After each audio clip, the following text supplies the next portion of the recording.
Seja nesse momento um odre do Senhor, um odre novo, para receber um vinho novo, uma nova unção sobre a tua vida, uma nova unção para profetizar, uma nova unção para adorar, uma nova unção para propagar a sua palavra onde quer que você esteja, uma nova unção que te limpou, que te limpa de todo pecado, de tudo aquilo que te prende ao passado, que te angustia.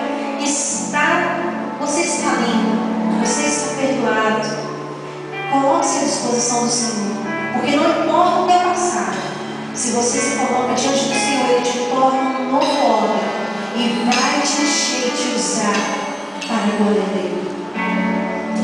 Quantos querem se colocar à disposição do Senhor? Quantos querem ser vasos usados por Deus em todo o tempo? Amém? Amém. Medita no que você se colocou e diz: Senhor, derrama sobre mim esse vinho novo, derrama sobre mim essa unção. Eu quero esse tempo para mim, Senhor. Eu quero esse tempo para mim, Pai.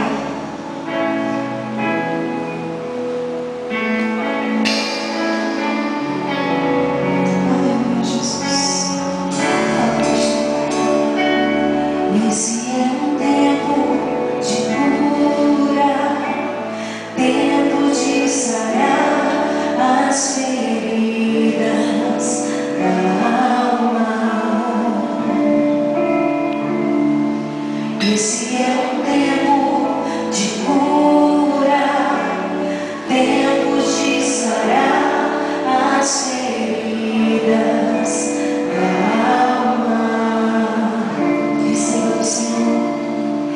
Esse é o tempo de Deus para nossas vidas. Necessário é que Deus, com seu poder e sua unção, faça o sobrenatural sobre nossa mente e coração, restaurando tão profundamente e mudando. Deixa Deus fazer agora em tua vida. Deus vai derramar agora em tua vida. Vinho novo, vinho novo, vinho novo, vinho novo, vinho novo, abundantemente em tua vida. Vinho novo, vinho novo, vinho novo, vinho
nós temos a certeza que a unção está sendo derramada neste lugar, Senhor.